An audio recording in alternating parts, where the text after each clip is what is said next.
മലങ്കര സഭയിൽ ഭദ്രാസന ചുമതലയില്ലാത്ത മെത്രാപ്പോലിത്തമാർക്ക് ഇനി മുതൽ വിദേശ ഇടവകകളുടെ ചുമതല നൽകില്ല. ദരിദ്ര ഭദ്രാസനങ്ങൾക്ക് മാത്രമേ പാത്രിയാർക്കീസ് ബാവ നേരിട്ട് നിയന്ത്രിക്കുന്ന വിദേശ ഇടവകകളുടെ ചുമതല നൽകൂ. ഇക്കാര്യത്തിൽ മെത്രാപ്പോലിത്തമാർക്കിടയിൽ നടക്കുന്ന മത്സരം അവസാനിപ്പിക്കണമെന്നും ബാവ നേരിട്ട് ആവശ്യപ്പെട്ടു കഴിഞ്ഞു.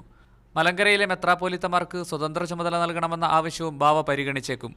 സഭയിലെ ഭൂരിപക്ഷ മെത്രാപ്പോലിത്തമാരും സഹായ മെത്രാപ്പോലിത്തമാരായി തുടരുന്നു എന്ന പരാതിയും ബാവയ്ക്ക് ലഭിച്ചു കഴിഞ്ഞു. സഭയുടെ ഭരണഘടനാ പ്രകാരം തെരഞ്ഞെടുപ്പ് നടത്തണമെന്നും നോമിനേഷൻ രീതി നിർത്തലാക്കണമെന്ന ആവശ്യവും ബാവയ്ക്ക് മുന്നിലെത്തിയിട്ടുണ്ട്. സഭാ മേലധ്യക്ഷനായ ഇഗ്നാത്യോസ് അപ്രേം കരീം മെത്രാപ്പോലിത്ത നടത്തുന്ന പരിഷ്കരണങ്ങൾക്ക് സഭയിൽ നിന്ന് തന്നെ പിന്തുണ ശക്തമാണ്. പ്രശ്നങ്ങൾ ഉന്നയിച്ച് യാക്കോബായ അൽമായ ഫോറം പരസ്യമായി രംഗത്ത് വന്നു കഴിഞ്ഞു. കോടിക്കണക്കിന് രൂപയുടെ ആസ്തി ഈ കാതോലിക്കയുടെ പേരിലുണ്ടെന്ന് പറഞ്ഞിട്ടിട്ടുണ്ട്. തൃശ്ശൂർ ഒരു വസ്തു 25 കോടി രൂപയുടെ വസ്തു ഉണ്ടെന്ന് പറഞ്ഞിട്ടുണ്ട്. ഇദ്ദേഹത്തിന് എന്താണ് അദ്ദേഹത്തിൻ്റെ ആസ്തി?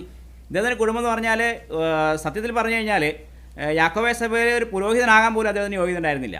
അൽമായ ഫോറം സഭയിലെ പ്രശ്നങ്ങൾ ഉന്നയിച്ച് ശക്തമായി രംഗത്ത് വന്നതോടെ സമാധാന സ്ഥാപനത്തിനായി ശ്രമം ശക്തമാക്കാനാണ് കഴിഞ്ഞ ദിവസം ചേർന്ന സുന്നഹദോസ് തീരുമാനിച്ചത്. പ്രശ്നങ്ങൾ ഇനി കൂടുതൽ ചർച്ചകളിലേക്ക് വരാതിരിക്കാനുള്ള ശ്രമത്തിലാണ് സഭാ നേതൃത്വം. ഇന്ന് നടത്താനിരുന്ന സഭയുടെ വർക്കിംഗ് കമ്മിറ്റിയും മാനേജിംഗ് കമ്മിറ്റി യോഗവും മാറ്റിവെച്ചതിന് കാരണവും ഇതാണെന്നാണ് സൂചന. U Shaiju, media 1, Kochi.